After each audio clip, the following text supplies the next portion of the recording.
everyone, and a warm welcome to this virtual roundtable session hosted by the Think Change Forum. My name is Kumar Subramanian. I'm the founding partner and managing director at Sculpt Partners, a sustainability-centric advisory firm, and it's my pleasure to be a moderator for this very interesting panel discussion. The discussion topic today is very pertinent for a variety of stakeholders: the government, regulators, investors, board of directors, CXOs, and many others, and is titled ESG Capacity Development in India: Progress, Challenges, and Pathways. I have a distinguished group of individuals who are ready to unpack the nuances of this topic in further detail. And before I introduce them to you, I'd like to spend a few minutes laying some context on this particular topic.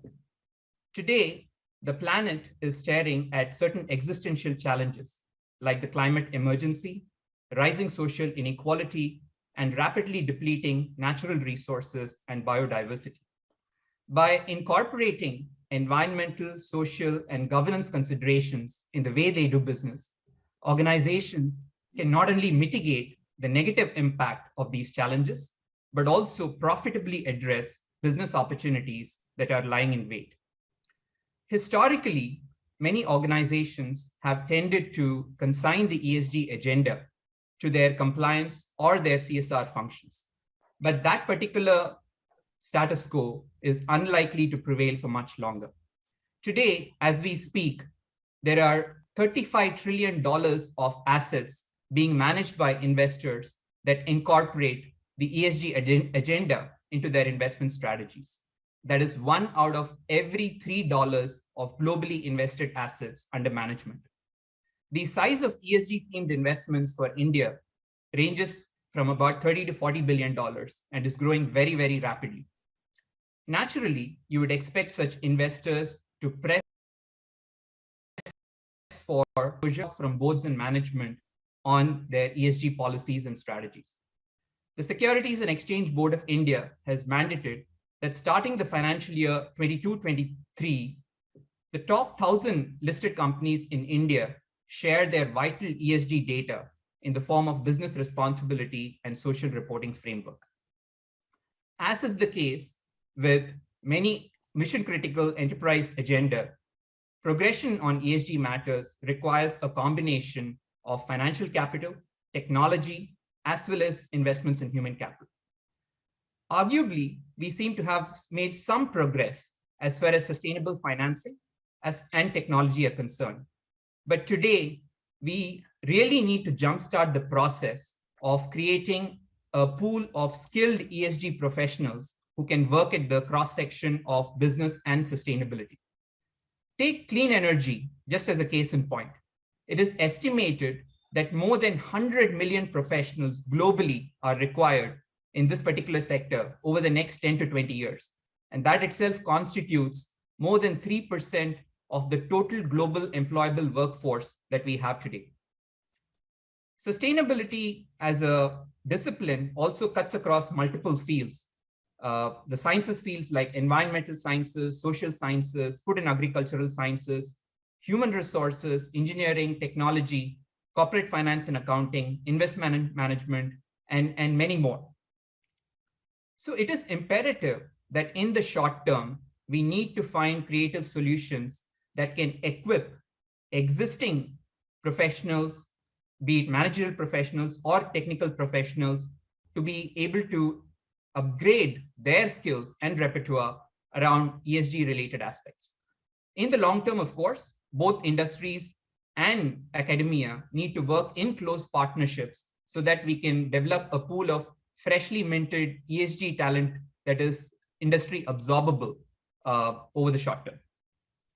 Our expert panel is best equipped to navigate and discuss in detail some of the nuances behind this particular topic. And in terms of the sequence of this particular discussion, we're going to be dwelling on 3 key themes.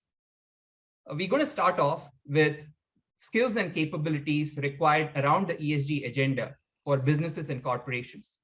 Then we're going to be talking about the challenges for ESG implementation and related skills and capabilities for the medium and small sector within India, which constitutes a very important source of employment as well as GDP.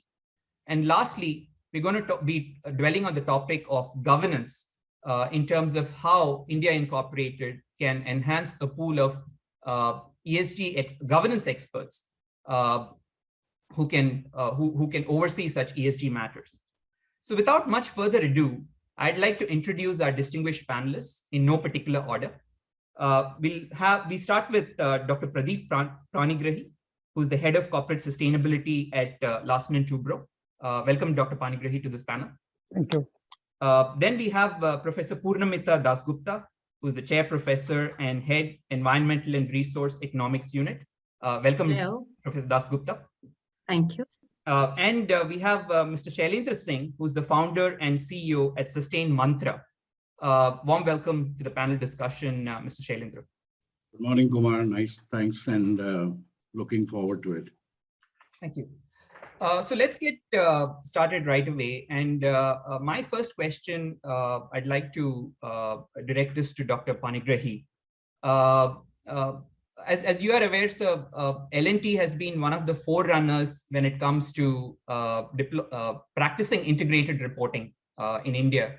And when I had an opportunity to read your integrated report, it talks about a number of insights in terms of the advancement and the progression that you have made around the sustainability journey.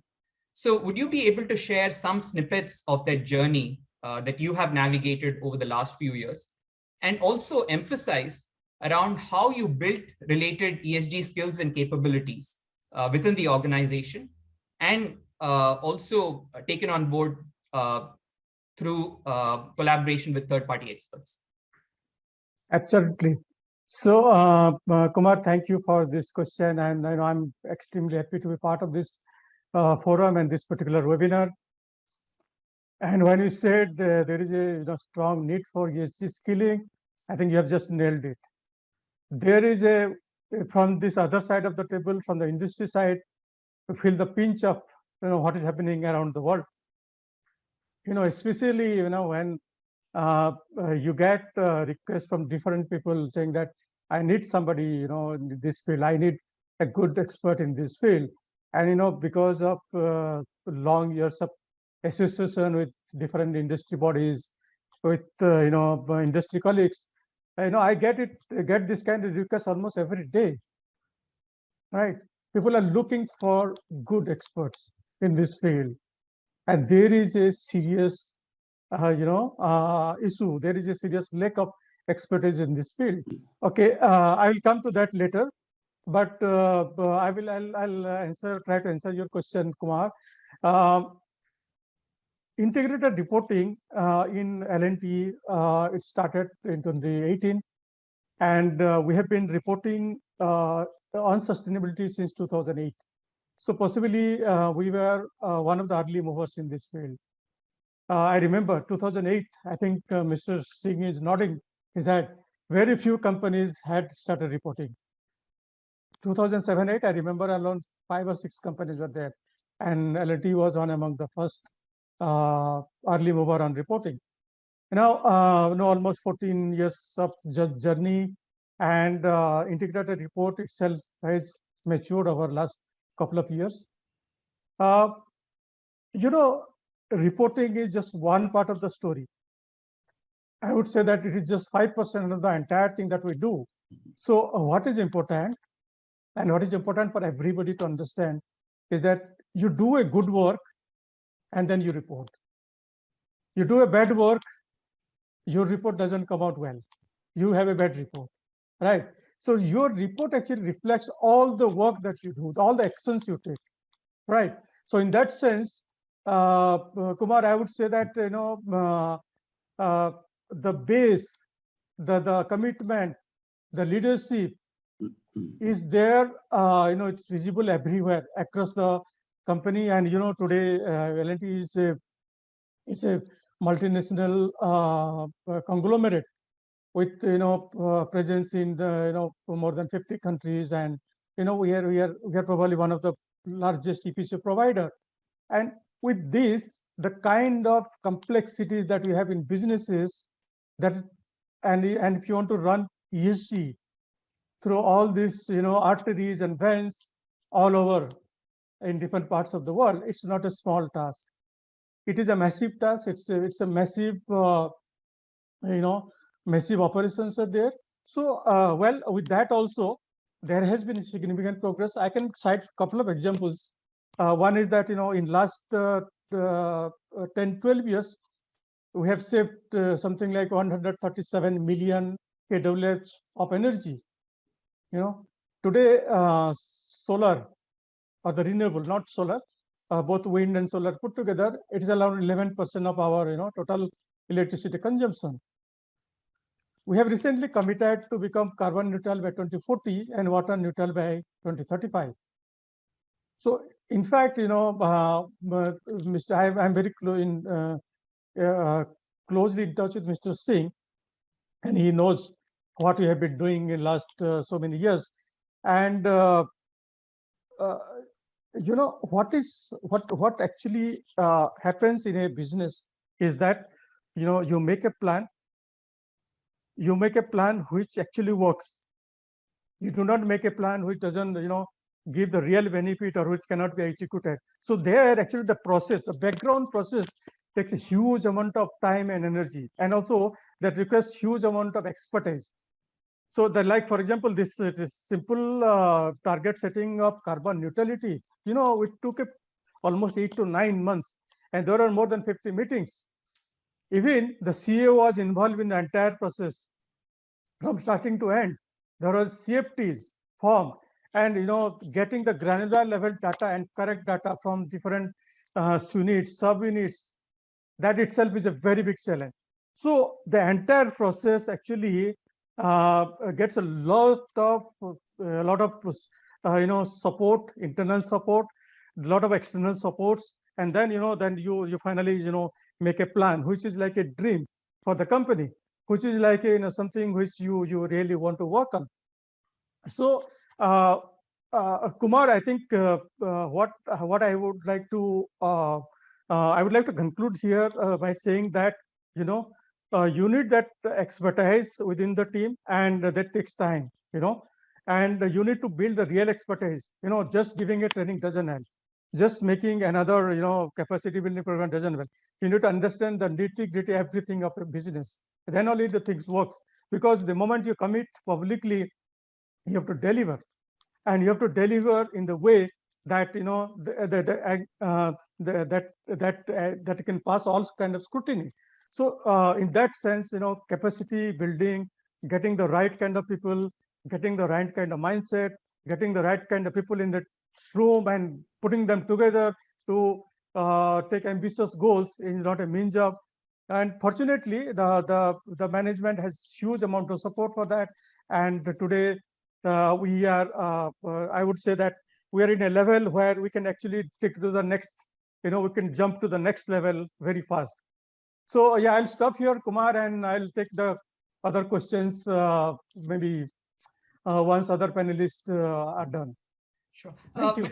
It was really insightful, Dr. Panigrahi, to Right. as you spoke about the enormity of the task that you addressed around target setting towards net zero emissions. Right. If you wouldn't mind me just asking you a follow-on question just on that particular topic, can you share with us, just in terms of internal capabilities across the organization, what sort of investment of skills did you make internally in order to make sure that L&T as an organization across the board is able to navigate various ESG related topics and is in a position from a human capital and skill standpoint to be able to address these challenges?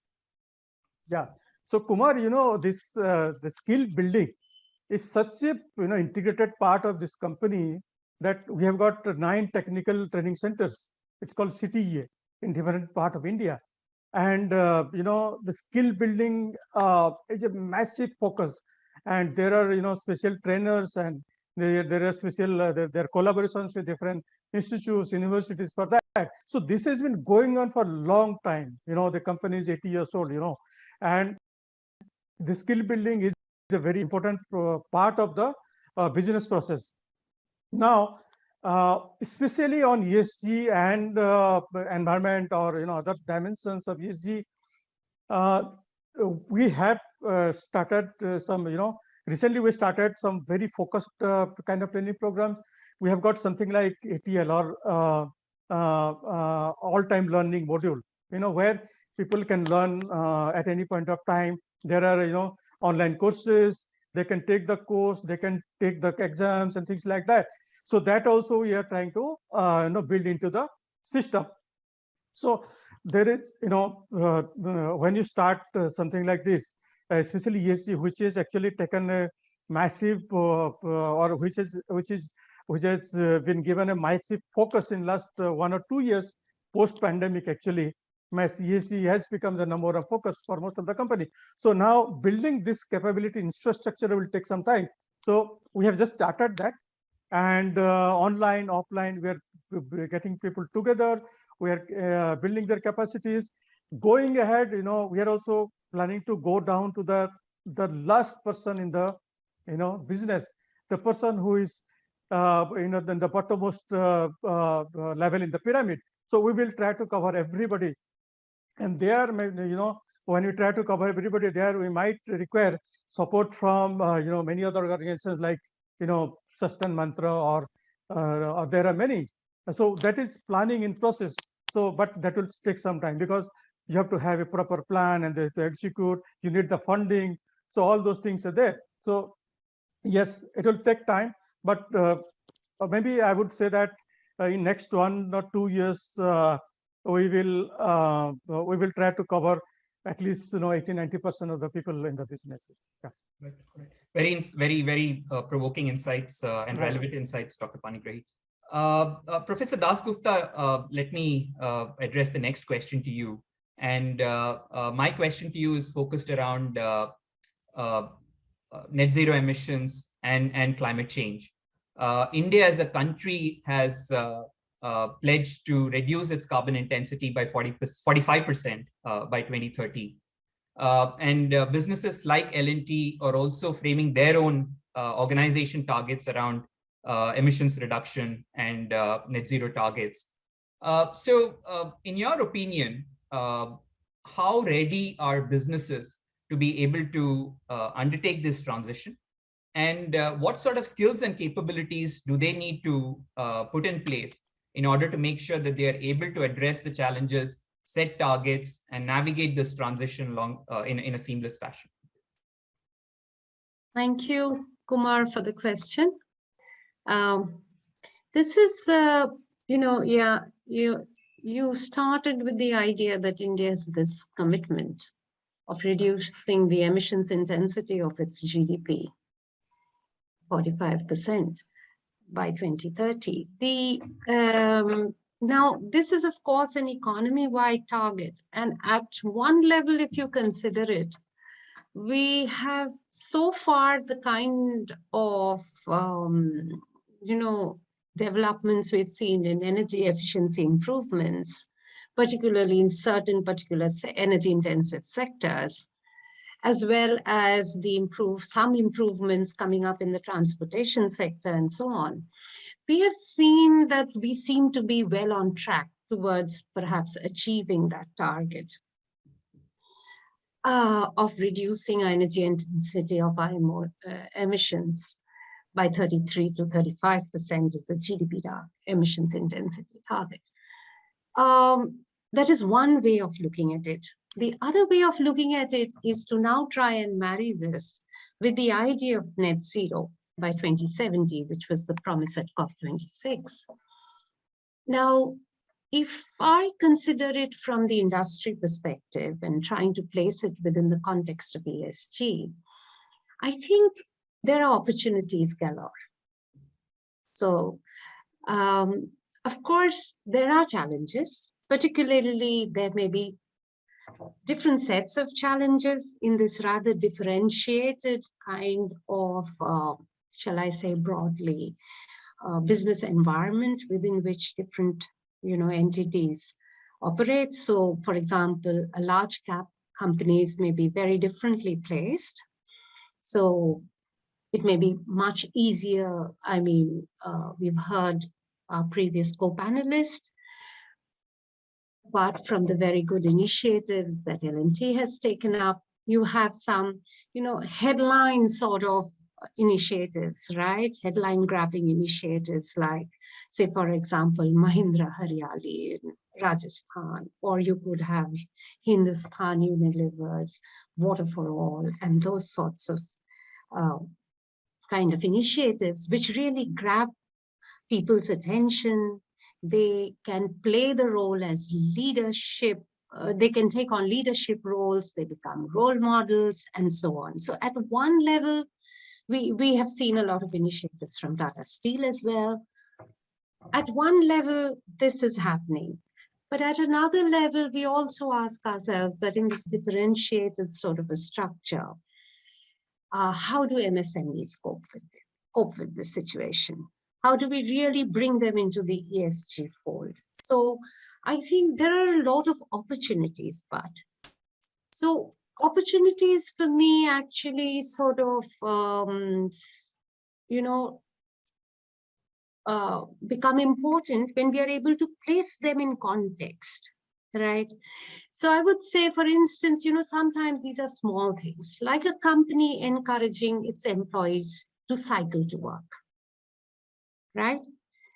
Or a corporate getting into replacing its fleet of cars with EVs, okay?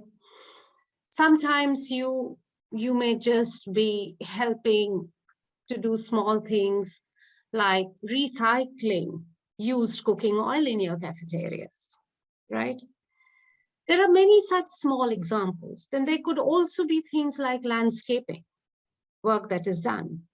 It could be a lot of initiatives that are being taken under CSR and getting into, which support the ESG framing, right? But the problem here often then is that it doesn't get reported. And that is the big issue, I think, for ESG today. It doesn't get reported because, or even when it does, people are faced with questions around how do I compare A with B reporting? What is the kind of weighting, scaling that goes in? And then what happens is when we collate from this and move it into the international arena, questions are raised about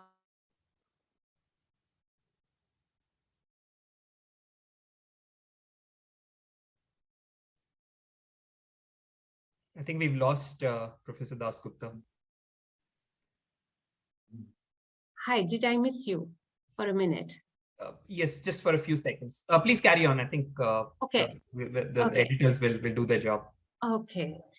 So I think then so the point I was trying to make is that when we then post our data into the international arena, sometimes questions are raised if there is no clear traceability backwards to be able to say, hey, yes, this is an accurate reflection of what is being done.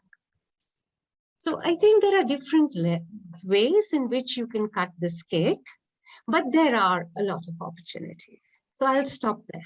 Sure. I think those are very, very relevant insights, Professor Dasgupta. You spoke about comparability, traceability, and making sure that organizations report in a transparent and an auditable way their avenues and their pathways towards addressing this net zero transition.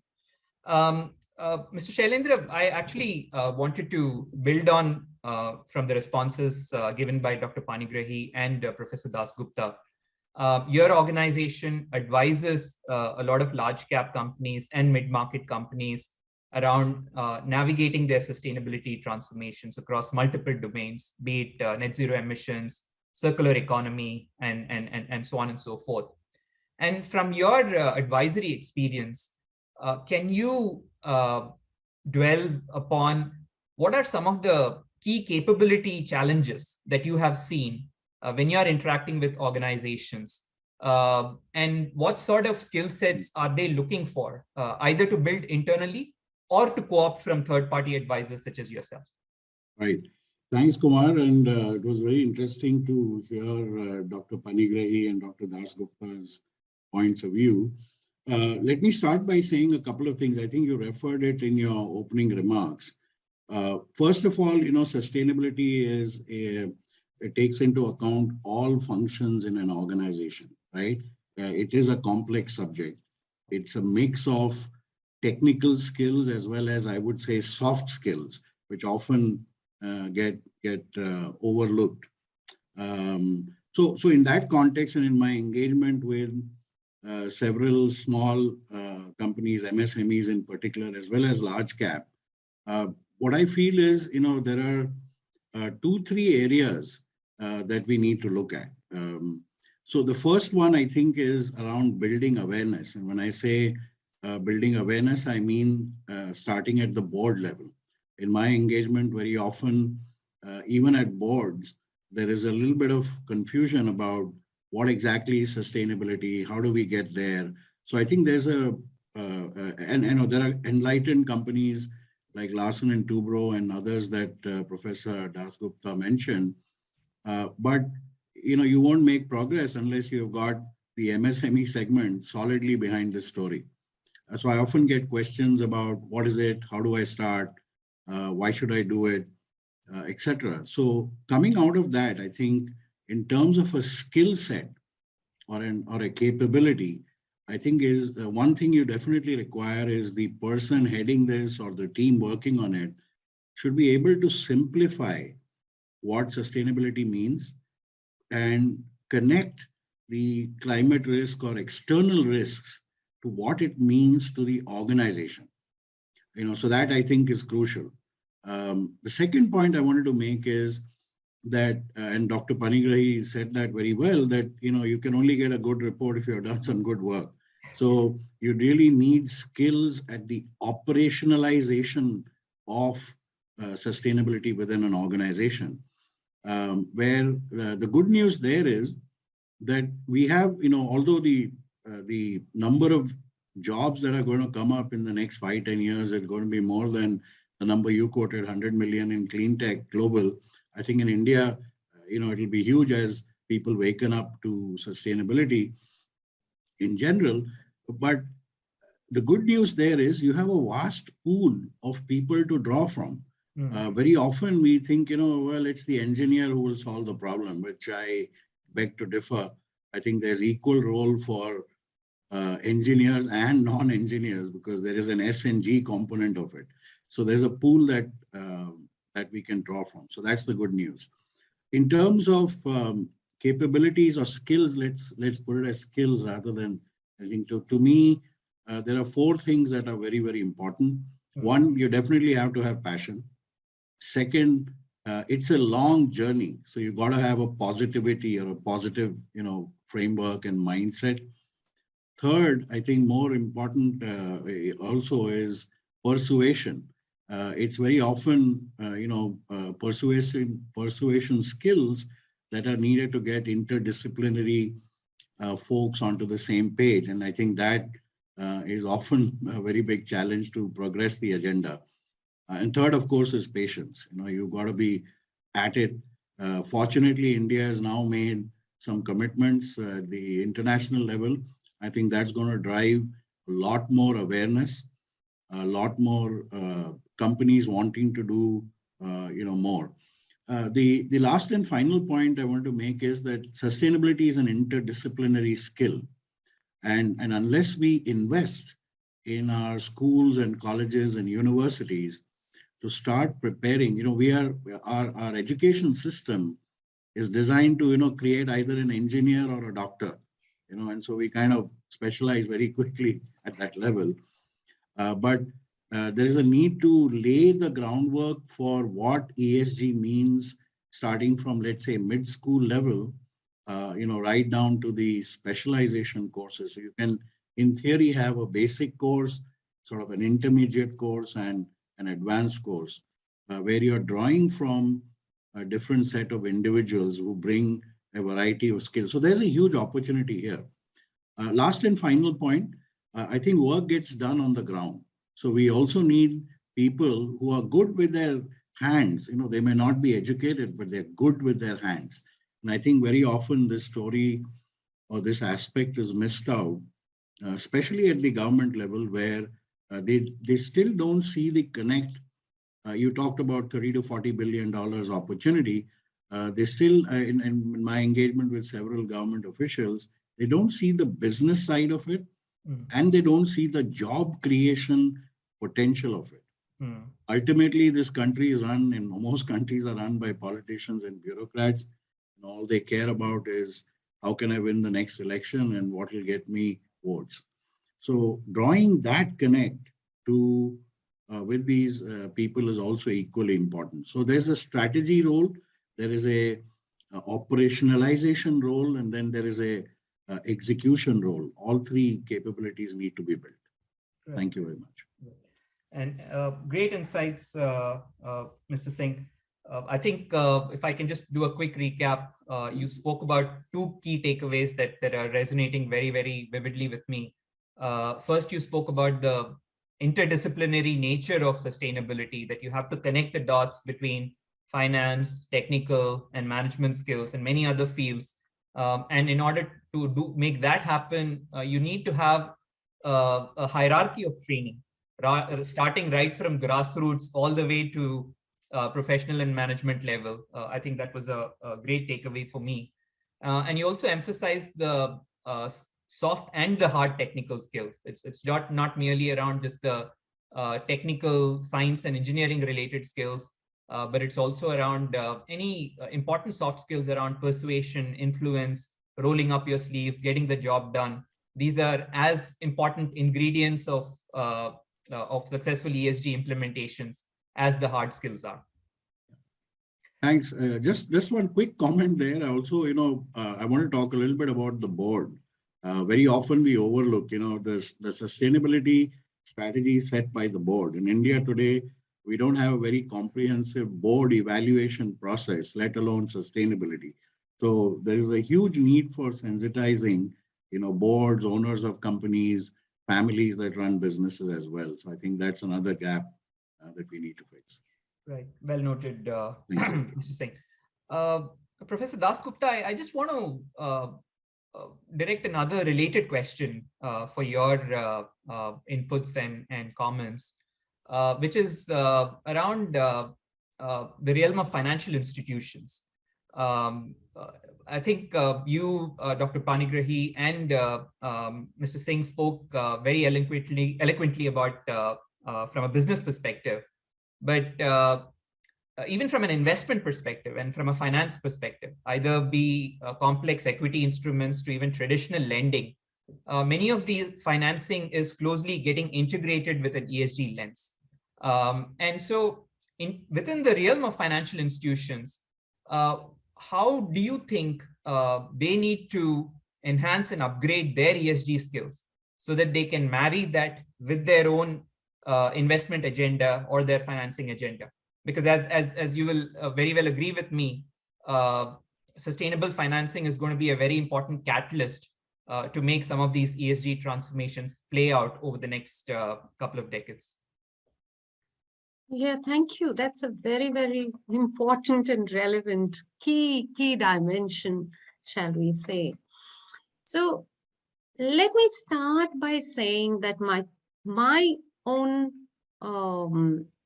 conclusion is that even today in India, we have this idea that the moment we hear environment or social or governance, it must have to do something with that the public sector supports, right?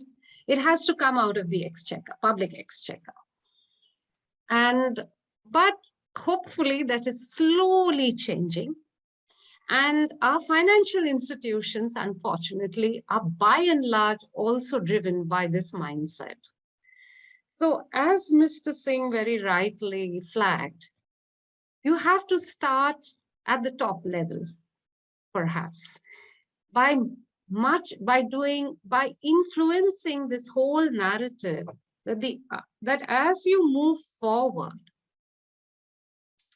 what you will have to start, one would need to start strategizing at that level to understand how can you improve portfolio returns is going to increasingly get linked with what you're doing on the ESG front. Today, it's not just about influencing an immediate environmental outcome anymore. We are seeing increasingly talk about how much, for instance, a financial institute actually supports in terms of green infrastructure investments, right?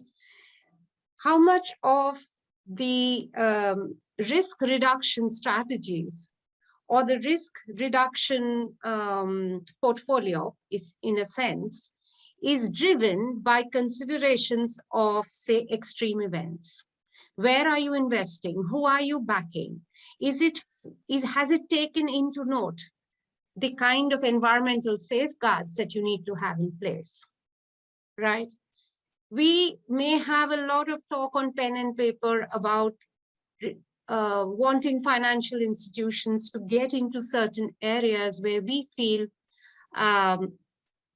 say something as simple as microcredit facilitation, for instance, or fintech, greater application of fintech can improve and participation of citizens, right, in this whole small investor category. But we do not see those movements coming from the financial institutions as yet. That's the unfortunate truth of the matter.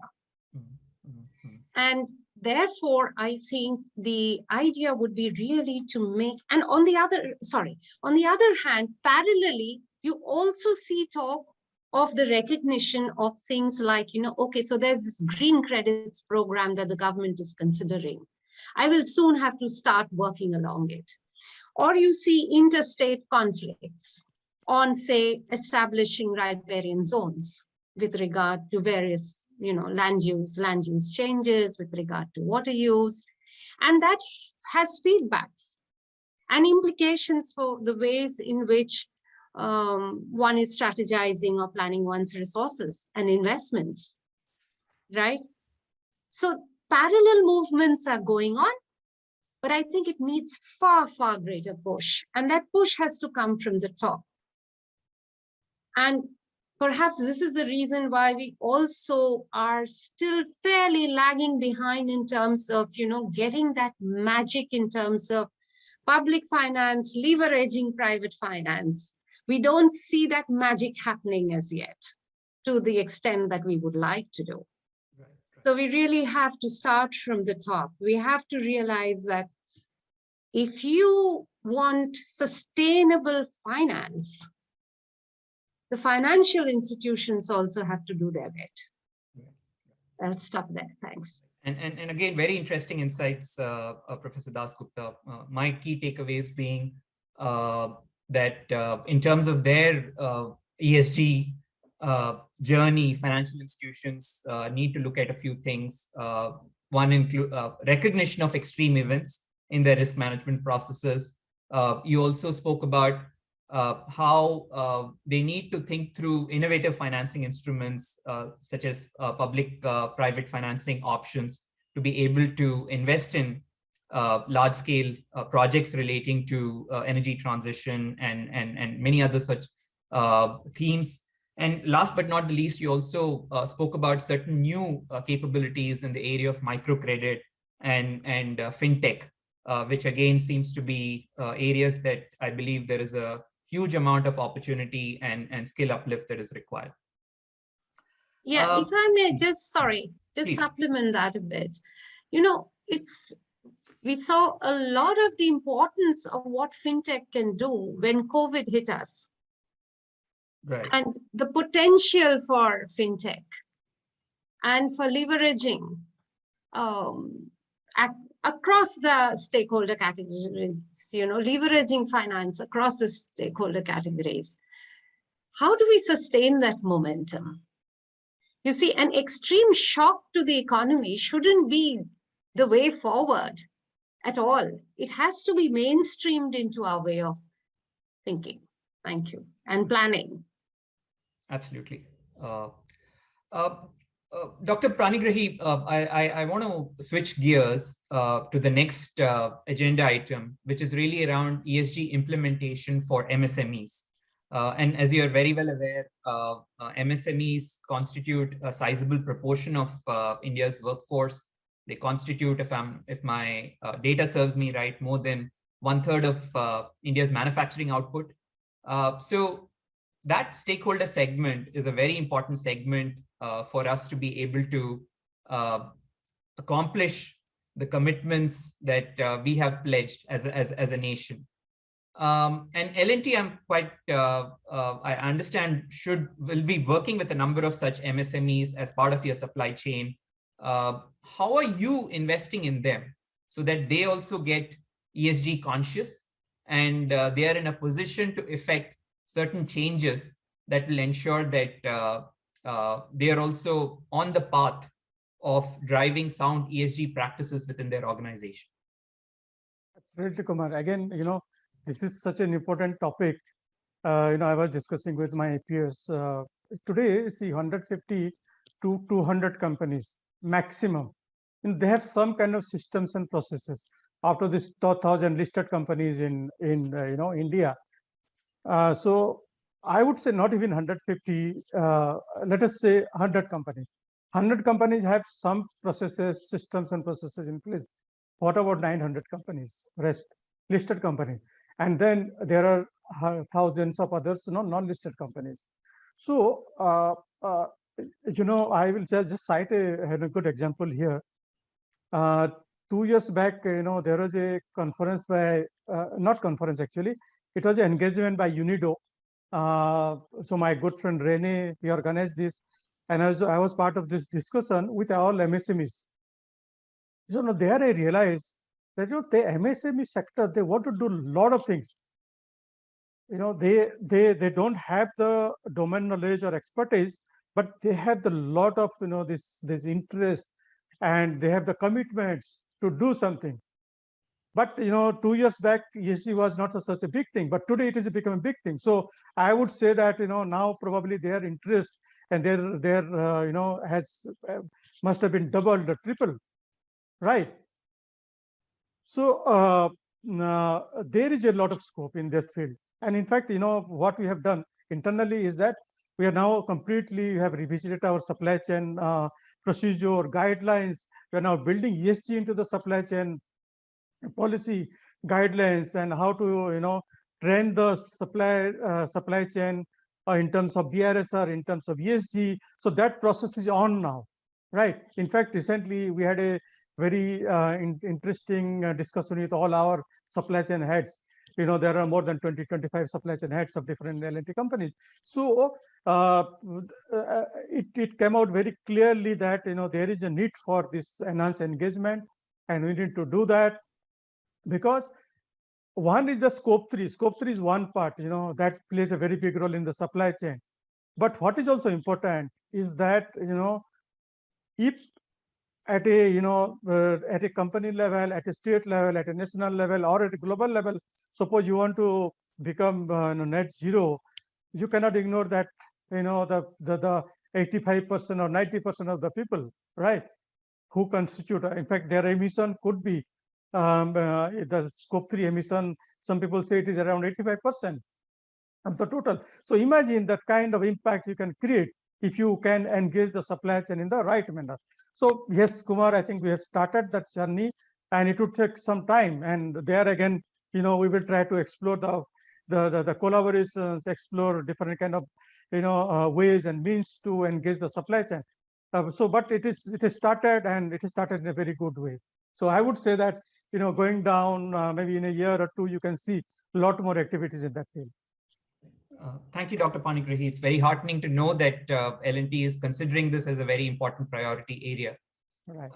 Let me ask a question on a similar note to Mr. Singh. Again, Mr. Singh, you have a deep repository of experience in advising large cap companies as well as MSMEs around this area, sustainability dimensions. What sort of stimulus or burning platform do we need to create in order to make sure that MSMEs can take this agenda at the top of their pecking order. Because as you will agree with me, many of them have actually recovered recently from the ill effects of the pandemic, or maybe they still are in the process.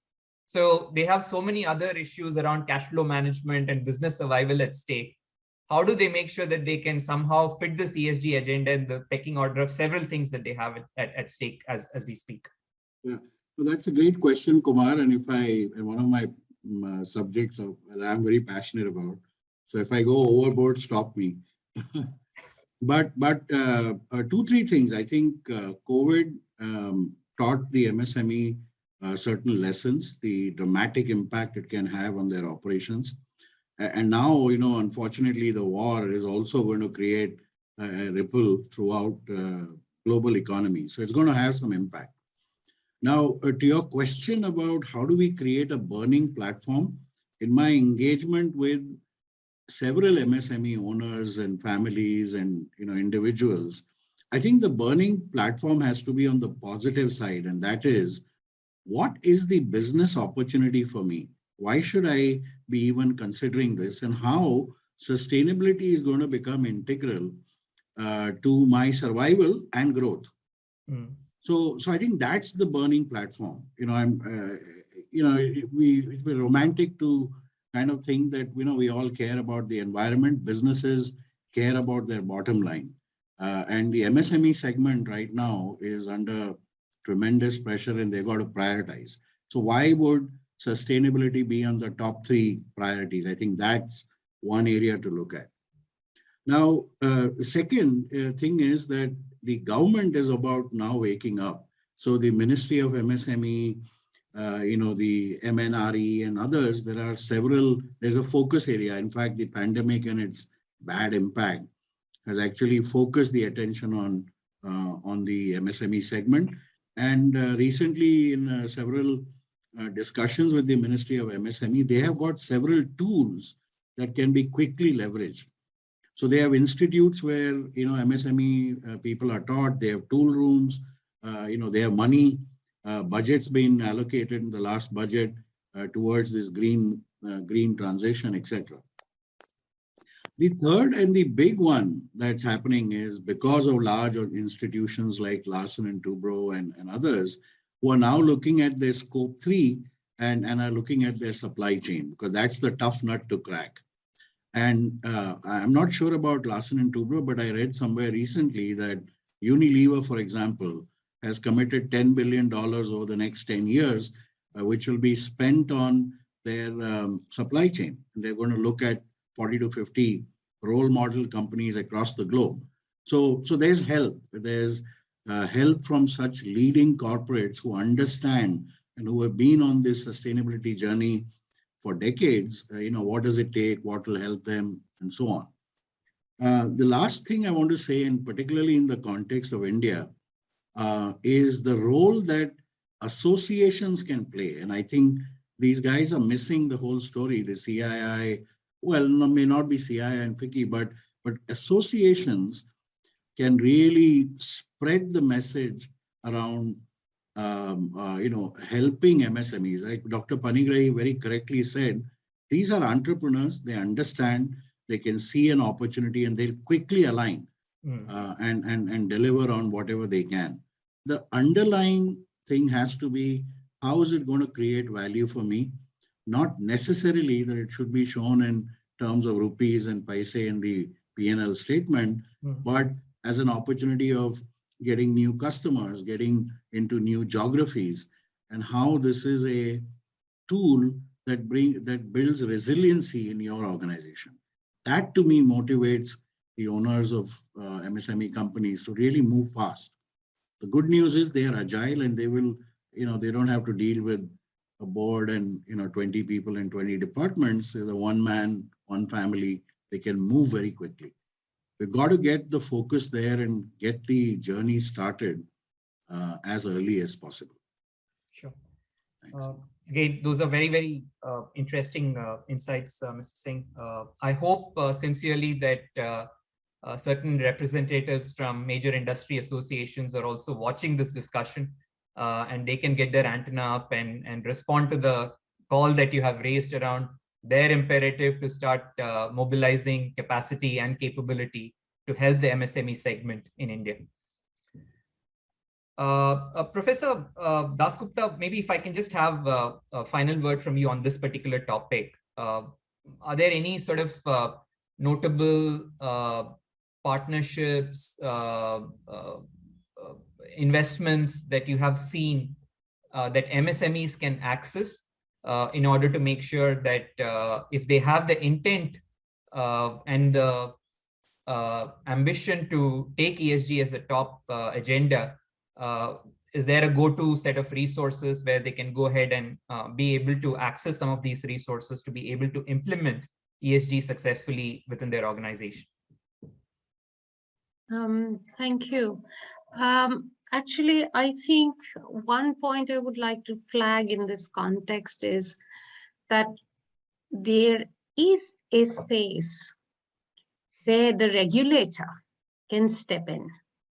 We see that, and a regulator can step in to ease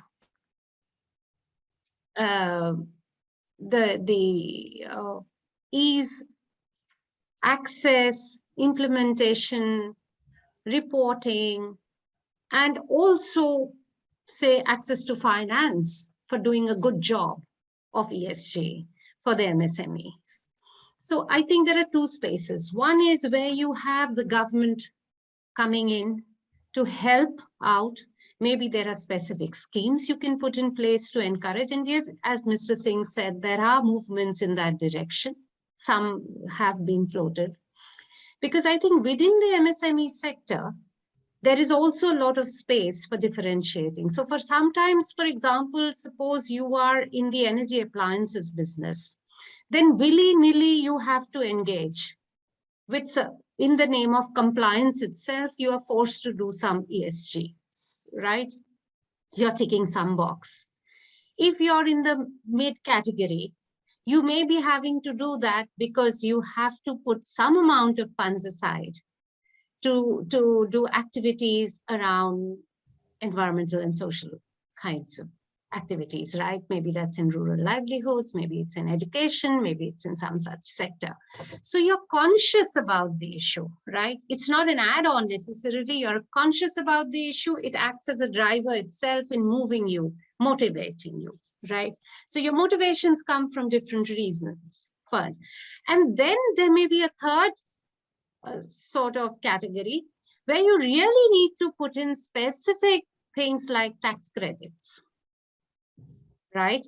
We haven't talked about them, but I'm going to put on my economist hat and keep in mind the fact that even today, globally, data shows that even in the global north, in the most advanced economies, 75% of drivers of ESG investment comes from either moral or social considerations. And it would be too much to expect, as was rightly said by Mr. Singh also, that our MSMEs should be just doing it on their own, you know, this sort of altruism. It doesn't work. It doesn't help anybody, because in the long run, you want them also to survive and sustain themselves. That's the best way they can serve the cause of sustainable consumption and production for the Indian economy, right? So you want them around. So for them, we have to think of specific tax credits, exemptions, rebates, certification, helping them to create their markets and showcase their things. So one hand-holding has to come from that side. One hand-holding in terms of improving through regulatory measures, the general environment within which you would practice and invest in ESG. And the third, in terms of what we have already discussed, in terms of actually capacities, building, leveraging public-private finance, getting us financial institutions to play the role that they should do. Thank you. Thanks again, Dasgupta, for your very interesting insights. We are heading towards the close of the discussion, but I want to seed one more topic into this agenda, which is around the G part of ESG, which is the governance side. As I frame this question, I'm going to request the panelists to limit their responses to no more than a minute. What do you think India Incorporated needs to do in order to enhance the pool of qualified independent directors? Because I'm sure they are in short supply. And as you are aware, it's an important element of not only overseeing ESG, but also overseeing an organization's integrity and policies and many such things. So can I just, in no particular order, if the panelists can give us a 1-minute insight on this particular problem statement, that would be a great way of winding up this discussion. So, Kumar, let me share my thoughts within a minute. So, this is a very, very important point, and and in fact, some of these boards of big companies, they have already started this. But as you said, we need to also look at all other companies, all listed companies, at least I would say. Today there are very good courses, certifications available. It was not there even 2 years back. So that can be one way. In fact, one of my good friend in Canada has started this, competent board certification. So there are different certifications. In fact, they should look at those, which gives a very comprehensive view of what ESG is, including the regulatory dimensions and everything. And also, many of these IIMs have started courses now. IIM Lucknow has, IIM Indore, I think, has, and most of the IIMs plus IITs, and also some of the other institutes like HISCAM, they've started sustainability in a very focused way. So I think there are courses available, there are opportunities available. Only thing, you need to grab the opportunity, and you need to understand that it is very important to understand the subject so that you can deliver, you can improve performance. So I think the fundamental thing is that the independent directors, at whatever age they may be, it is important to understand that this is a very critical dimension, and believe me, this is going to dominate next two decades completely. It will dominate next 2 decades at least. Okay. So I think it's important to understand that. Well noted. Mr. Singh, Professor Dasgupta, any final thoughts on this topic? Yeah, so let me go first, I guess. Your question is, how do you expand the pool of independent directors and also get sensitivity around sustainability? I think I've got 3 points to make. First, we need a board evaluation process. None of the boards have that in place today. Second, sustainability as a subject or elements of that subject, should be part of the board discussions. And I think that should be a criteria for evaluating the quality of governance of a company, particularly in the context of ESG. Third one we talked about is, you need some basic training. You can't have independent directors who are not sensitized to what sustainability means.